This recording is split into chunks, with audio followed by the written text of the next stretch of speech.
September 29th, 2025, 3:47 p.m. local time.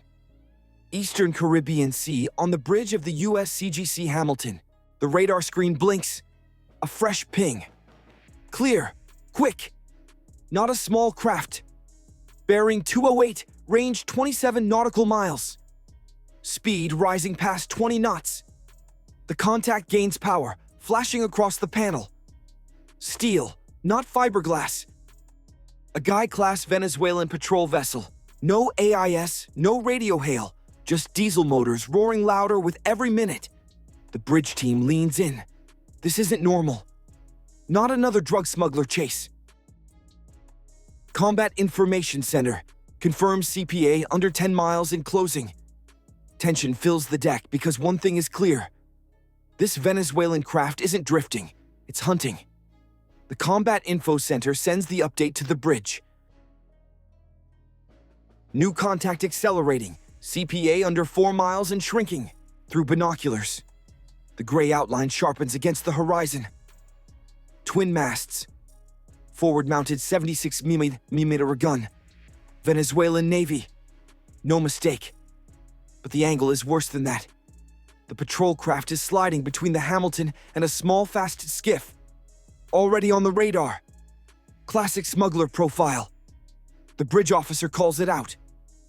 Voice steady but clipped. Identified Venezuelan naval vessel. This is the United States Coast Guard cutter operating in international waters. Alter course immediately. Silence. The same hail goes out in Spanish. Again, nothing. Just the echo growing louder with each sweep of the radar. The Venezuelan craft isn't shadowing, it's cutting across. Throttles wide open. A plume of white foam trails hard off its stern. Inside the CIC, logs scroll across the screen. Bearing change confirmed. Speed 22 knots and rising. This isn't a coincidence. The Hamilton's captain keeps his eye on the target. Rules of engagement are clear. Warn, show presence, record, then act. But there's a limit to patience. The patrol boat's wake shifts closer, closing the gap, not just on the Hamilton, but on the suspected smuggler dead ahead. Every sailor on the deck can feel it now. The air has that heavy silence, the kind that comes before either diplomacy or disaster. The officer of the deck leans forward to the comms. Mark this as intentional. They're pushing for position. Still no response, no voice over the radio, no lights, no signal flags. Just a warship still on water, charging into an intercept lane it has no legal reason to own. And with every second, the Coast Guard's options narrow. Because once the Venezuelan cutter reaches that smuggler, Hamilton's mission shifts from interception to confrontation. The captain doesn't wait.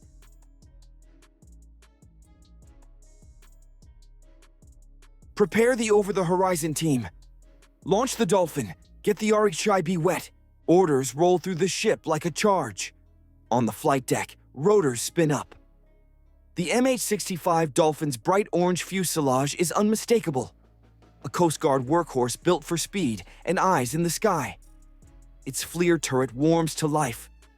Infrared camera warming sensors ready to lock onto anything moving across the waves. Below, the boarding team straps into their rigid hull inflatable boat. Kevlar vests snug, M4 carbine slung, sidearms checked, helmets on, comms green. They're trained for smugglers, but everyone here knows today's opposition isn't just to go fast with cocaine. In the CIC, the display sharpens. The Venezuelan cutter is accelerating. 24 knots now. Turbine straining, closing fast.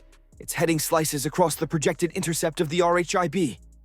Intentional, the surface watch confirms they're maneuvering to block. The captain's voice is calm and deliberate. Document everything. This stays by the book. Rules of engagement for the Coast Guard are very precise. 1. Warn. 2. Show presence. 3. Record. 4. Intercept the smugglers. Nothing about trading paint with a foreign navy in international waters. The Dolphin lifts from the deck, nose down, climbing to 300 feet. Rotor wash kicks seawater into white spray. Within seconds, it's orbiting wide, feeding live FLIR images to the bridge. On screen, the suspected smuggler is clearly visible. A low-profile speedboat with oversized fuel tanks lashed aft. Classic cartel signature. But between the Hamilton and that target, the Venezuelan cutter now looms, its hull angled like a gate across the sea. From the RHIB, voices crackle over comms. "They're crossing us! Repeat, they're on a collision vector!" Hamilton throttles back slightly, buying distance but not changing course. The cutter's message is obvious. "You're not boarding anyone without going through us." The captain watches the radar return solid and growing. One misstep and this transforms from law enforcement patrol to an international showdown. For now, every system on board the Hamilton is hot but silent. Presence, not provocation. The boarding team grips the RHIB's rails. The Dolphin circles above. CIC logs every bearing shift, and the Venezuelan warship keeps pressing, daring the Coast Guard to blink first. Hamilton's engines ease back, but the bow doesn't budge. The cutter keeps its course toward the smuggler, even as the Venezuelan patrol ship throws up a wall of steel and spray. From the air, the Dolphin circles low, just 200 athweight above the waves. Its FLIR feed is sharp, pumping real-time imagery into the Hamilton's Combat Information Center. Target vessel confirmed. One go fast with extended fuel bladders. Estimated 4 persons on board, the sensor operator reports. On screen, the smuggler's boat is clear. Long, narrow hull, extra tanks. This isn't a fishing run. It's a drug mule running hot towards open shipping lanes. But every approach vector to that boat is now under the shadow of the Venezuelan cutter. The Hamilton's bridge calls out another hail. "Venezuelan naval vessel, you are operating unsafely in international waters. Alter course immediately." Silence. Every sailor knows the stakes. This isn't just a drug bust, it's a standoff layered over the mission. In the CIC, the log is relentless. Bearing changes, radar sweeps, engine signatures, every move geotagged and time-stamped. Evidence not just for a courtroom, but for Washington and the United Nations.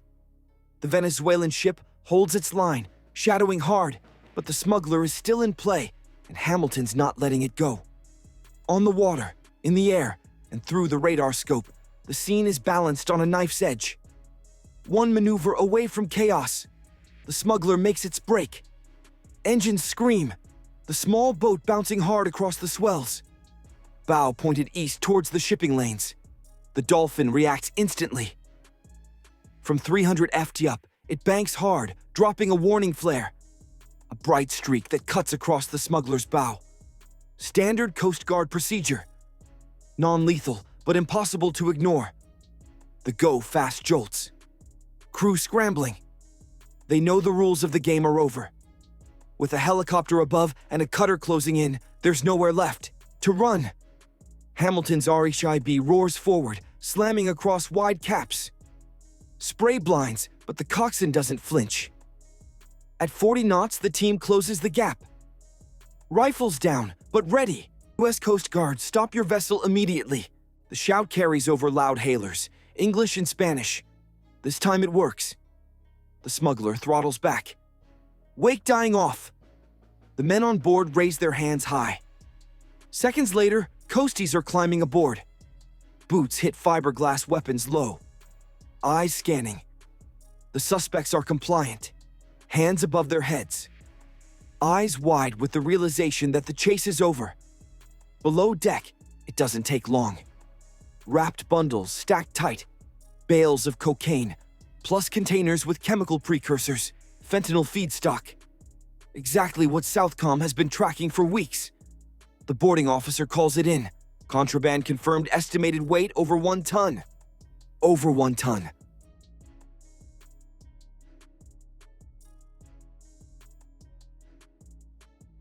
The evidence is logged, photographed, sealed every step by the book. But the job isn't done because 3 and 12 nautical miles off the beam, the Venezuelan cutter still lingers, silent, watching.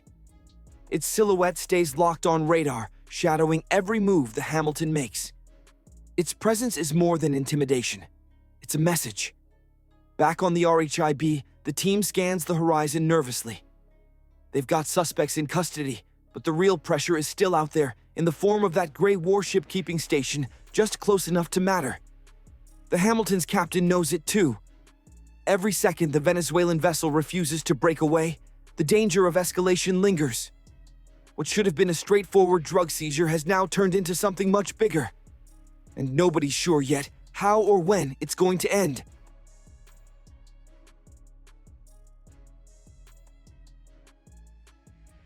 "40 tense minutes pass. The boarding team stays tight on the smuggler, securing evidence and cuffing suspects. The Dolphin circles above its sensor turret, locked on both vessels, Smuggler and Shadow. On Hamilton's radar, the Venezuelan cutter refuses to budge. 3 and 12 nautical miles, constant speed, no radio, no lights, no braking course. Finally, a shift. The gray hole angles slightly starboard. CPA grows. 5 nautical miles, then 6, then 9. The bridge erupts with quiet relief, but no one really relaxes fully. Then, for the first time, the radio crackles. A male voice, Spanish accent, heavy. "United States vessel, we are on sovereign patrol duty. We observe only."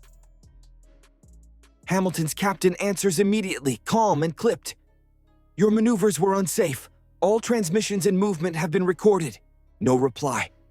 The Venezuelan ship holds its new course, slowly widening the gap. Within minutes, it fades from visual range. Just a faint return on radar. Now the Dolphin keeps its orbit until the contact is well clear. Then, it climbs to 500 FELs and heads for recovery. Back on the Hamilton, the captain exhales for the first time in an hour. The smugglers are secured, the evidence is logged, and the potential for disaster averted. This wasn't an isolated event either.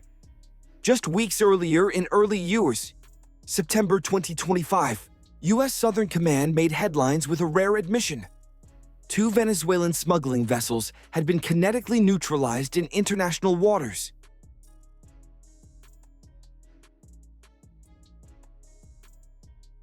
After ignoring repeated warnings. The strikes were executed under Coast Guard authority, but with Navy intelligence and surveillance backing them up. The move was lawful. It was also explosive. Caracas erupted. State media accused Washington of piracy and demanded a defense of sovereignty at sea. Almost overnight, Venezuelan patrol activity spiked. Ships that once hugged the coastline now pushed deep into international lanes, sometimes deliberately shadowing U.S. vessels. That's the climate that the Hamilton was sailing into. And here's what makes the U.S. Coast Guard a little bit different. Unlike the Navy, it wears 2 hats.